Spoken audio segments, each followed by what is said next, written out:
이민년 새해가 밝았습니다.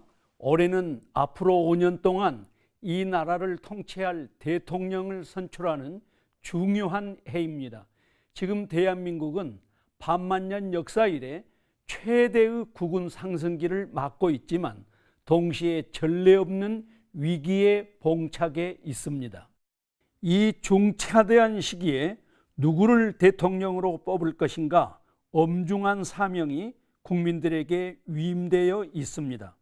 정치는 대통령 혼자서 하는 일이 아니기 때문에 집권 정당을 함께 고려해야만 합니다. 결코 쉬운 선택이 아닙니다.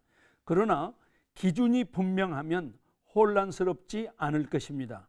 하나님의 사람 다니엘은 우리의 정치적 선택을 돕는 위대한 스승입니다.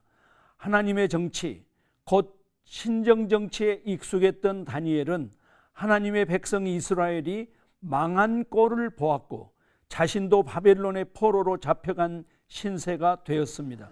그러나 다니엘은 이방 세계인 바벨론 제국에서도 탁월한 인물로 인정되어 최고의 엘리트 반열에 올랐습니다. 사람들은 다니엘이 역경을 뚫고 출세했다는 것은 기억하지만 다니엘이 거기 바벨론에서 어떤 영향력을 끼쳤는지는 생각하지 않습니다. 다니엘이 이방 세계였던 바벨론 제국에서 통치자의 반열에 오른 후에 어떤 영향력을 끼쳤을까요? 어느 날 다니엘은 제국의 최고 통치자인 느부갓네살 왕에게 불려갔습니다. 하나님께서 느부갓네살에게 경고하셨는데 아무도 그 뜻을 헤아리지 못했습니다. 오로지 다니엘만 하나님의 경고를 이해했고 왕에게 그 뜻을 거침없이 증언했습니다. 물론 예의를 갖춘 청원의 형식이었습니다. 다니엘 4장 27절입니다.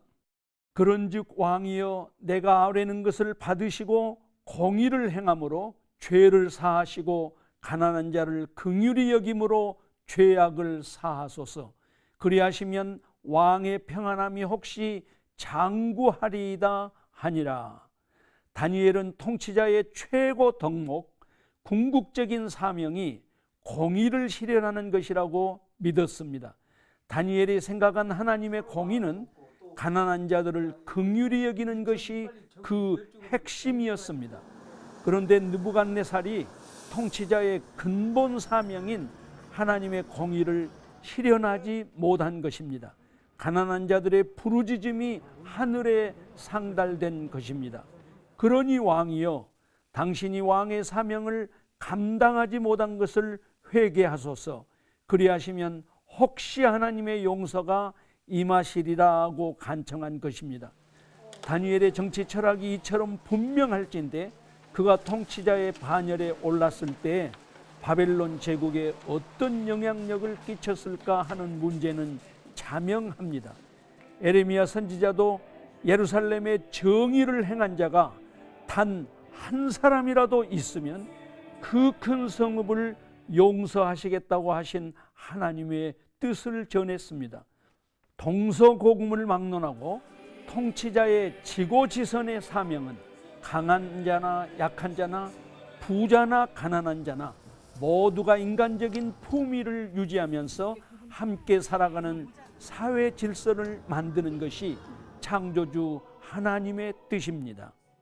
이번 대선에서도 이 땅에 정의를 실현할 수 있는 준비된 후보, 준비된 정당을 뽑아야 합니다.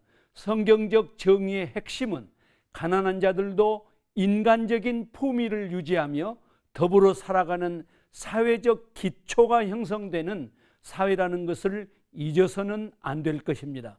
CBS 논평이었습니다.